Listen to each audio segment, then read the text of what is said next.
Assalamu alaikum wa rahmatullah, j'espère que vous allez bien. Cassius Clay, plus connu sous le nom musulman de Muhammad Ali, est né en 1942 dans la ville de Louisville, dans l'État américain du Kentucky, au sein d'une famille pauvre appartenant à la communauté noire. Il faut dire que lui et sa famille souffrirent de la politique ségrégationniste qui était alors appliquée aux États-Unis. Le jeune Cassius Marcellus Clay commença sa carrière de boxeur dans les années 1954, alors qu'il avait à peine 12 ans, et cela suite à un petit incident. En effet, il se trouve qu'à cette époque, un individu lui a volé sa bicyclette alors que celui-ci jouait tranquillement avec ses amis dans l'une des aires de jeu de la ville. Lorsque Cassius découvrit que son vélo a été volé, il piqua une colère terrible. Il disait tout fort qu'il écraserait et frapperait durement le voleur quand il lui mettrait la main dessus. Il adressa ces paroles vindicatives à un policier qui se trouvait juste devant lui, mais ce dernier se moqua du jeune homme maigre et grand en lui disant « Tu ferais mieux plutôt d'apprendre la boxe avant de vouloir frapper quiconque ». Ce policier ne pouvait alors imaginer que sa parole moqueuse allait changer le cours de la vie du jeune homme, que ce dernier choisirait effectivement cette voie et qu'il deviendrait l'un des plus grands champions de l'histoire de la boxe. Muhammad Ali Clay devint boxeur professionnel dans les années 1960. Il avait alors à peine 18 ans et c'est donc à ce même âge qu'il remporta pour les États-Unis la médaille d'or aux Jeux Olympiques de Rome. En 1964, le monde fut frappé de stupeur quand Muhammad Ali réussit à mettre un terme à la domination de Sonny Liston sur la boxe anglaise. Le jeune homme n'avait à peine que 22 ans. Dès lors, l'étoile montante de la boxe Muhammad Ali Clay ne cessa de croître. Il devint à cette époque un héros pour les jeunes Américains. En 1967, alors que Clay était, grâce à ses nombreuses victoires, au sommet du monde de la boxe et que les États-Unis étaient complètement embourbés dans le conflit vietnamien, le boxeur perdit son titre mondial car il refusa de se rendre sous les drapeaux afin d'effectuer son service national au sein de l'armée américaine. C'était une manière pour lui de protester contre la guerre. Il adoptait une position pacifique et une attitude antimilitariste très répandue à l'époque. Le boxeur fut condamné à de la prison et sa licence de boxe fut retirée. Par ailleurs, il fut écarté du championnat mondial de boxe. Mais toutefois, après 4 ans, la Cour suprême de justice fit annuler cette décision, affirmant dans un nouveau jugement que son refus d'accomplir son service militaire n'était pas un crime, mais que son opposition à la guerre était due à une conscience morale dictée par sa religion qui est l'islam. Muhammad Ali Clay remit les gants en 1970 lors d'un combat qu'il opposa à Frazier. Celui-ci fut considéré comme le combat du siècle, car aucun des deux combattants n'avait encore jamais été vaincu. Cet affrontement fut divisé en 3 combats distincts et 2 de ces derniers furent remportés par Muhammad Ali. En 1974, Muhammad Ali vainquit le boxeur puissant George Foreman, ce qui lui permit de redevenir le roi de la boxe anglaise aux États-Unis et dans le reste du monde de manière globale. Signalons pour finir que durant sa carrière de boxeur professionnel, Muhammad Ali connut 56 victoires, dont 37 avant la limite. Quant à sa conversion à l'islam, le sujet le plus intéressant de la vidéo, Cassius Clay a rendu publique celle-ci en 1975. Il choisit comme nom musulman Muhammad Ali.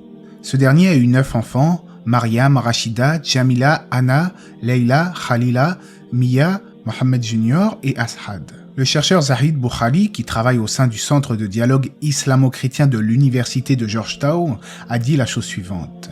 Si on demande aux musulmans n'importe où dans le monde de donner les noms de leurs 5 personnalités musulmanes préférées ayant vécu au XXe siècle, je suis certain que parmi ces 5, on trouvera systématiquement 2 noms, Muhammad Ali et Malcolm X. D'ailleurs, j'avais déjà fait une vidéo complète sur l'histoire de Malcolm X. Il se trouve d'ailleurs que c'est Malcolm X qui fit découvrir à Muhammad Ali la Nation of Islam, de même qu'il lui fit aimer l'islam authentique, qui est une religion encore peu répandue aux États-Unis.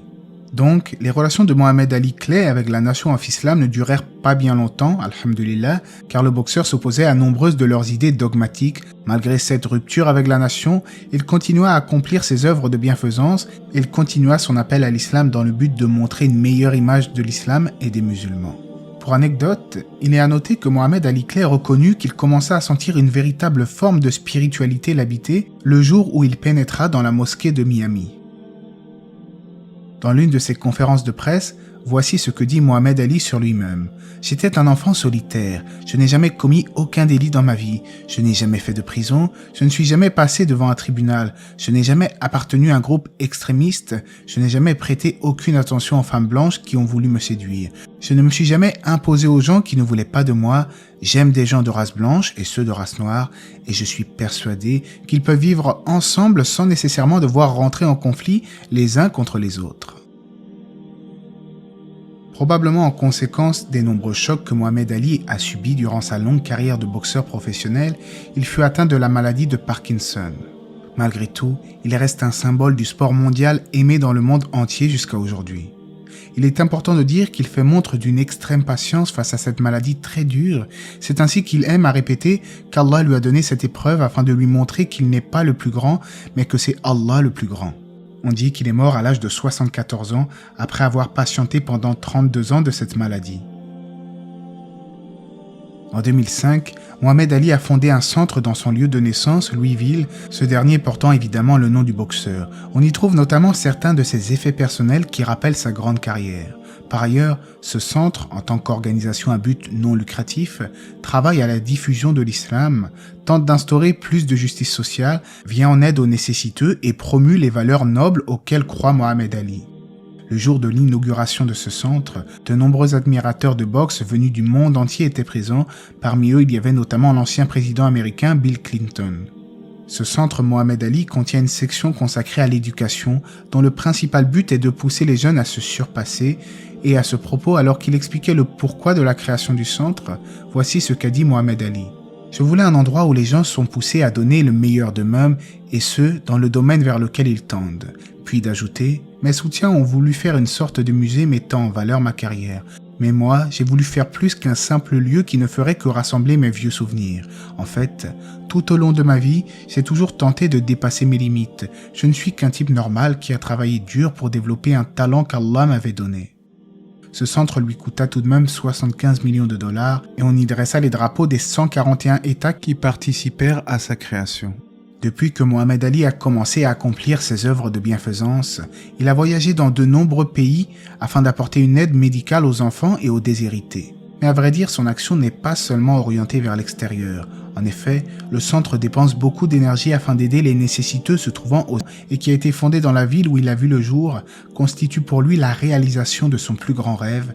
Puis elle ajouta « Nous avons senti là que la boucle était bouclée ». Telle était l'histoire de Mohamed Ali, comme je l'ai fait d'ailleurs avec Malcolm X, des histoires inspirantes de gens qui se sont convertis à l'islam. Allah c'est mieux, j'espère que cela vous aura été profitable, n'hésitez pas à vous abonner ou partager cette vidéo, que la paix et les bénédictions d'Allah soient sur le prophète, sa famille et ses compagnons.